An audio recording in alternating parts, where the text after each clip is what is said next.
Muzammil school से लौटते ही दबे पांव घर में दाखिल हुआ। उसकी नेकर में उसने कुछ छुपा रखा था। वो सीधे भीतरी कमरे में गया और वहां उसने अपनी जेब से वो चीज निकालकर छुपा दी। शाम होते होते उसकी तबीयत बिगड़ने लगी। बुखार इतना तेज था कि गांव के बड़े बड़े हकीम और वैद्य भी समझ नहीं पा रहे थे। उसके पिता, जो खुद एक अनुभवी होम्योपैथिक डॉक्टर थे, भी इस बीमारी को लेकर हैरान थे। मुजम्मिल का शरीर कमजोर होता जा रहा था और उसके बदन पर छोटे छोटे फोड़े उभर आए थे जो किसी चिड़िया के अंडों जैसे दिखते थे। वो बेसुध पड़ा था और अजीब अजीब बातें बड़बड़ा रहा था। उसकी माँ चिंतित हो उठी और बोली, किसी मौलवी या ओझा को बुलाओ, यह कोई साधारण बुखार नहीं लगता। मुजम्मिल के पिता ने सहमति में सिर हिलाया और बोले, ठीक कह रही हो, मैं छब्बन नाना को बुला लाता हूँ। कहकर वो तेजी से घर से निकल गए। कुछ देर बाद उनके साथ छब्बन नाना आए। उन्होंने मुजम्मिल को देखा और बोले, बुखार का मामला नहीं है, तुम एक साफ बर्तन में पानी ले आओ।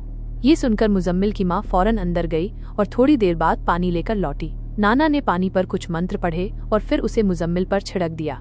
जैसे ही पानी की बूंदें मुजम्मिल से टकराईं, उसके जिस्म से धुआं निकलने लगा और कमरे में एक भयानक आवाज गूंज उठी, छब्बन, तुम लौट जाओ, मैं इसे नहीं छोड़ूंगा। इसने मेरे बच्चों को, जो अंडों की शक्ल में थे, चोरी कर लिया है। इस घटना से सबके चेहरों पर डर साफ नजर आ रहा था, पर छब्बन नाना का चेहरा शांत बना रहा। उन्होंने बिना घबराए हुए कहा, तुम कौन हो और इस बच्चे से क्या चाहते हो? अगर तुम इसे नहीं छोड़ोगे तो मैं तुम्हारे बच्चों को भी नहीं बचा पाऊंगा। कमरे में गहरा सन्नाटा छा गया।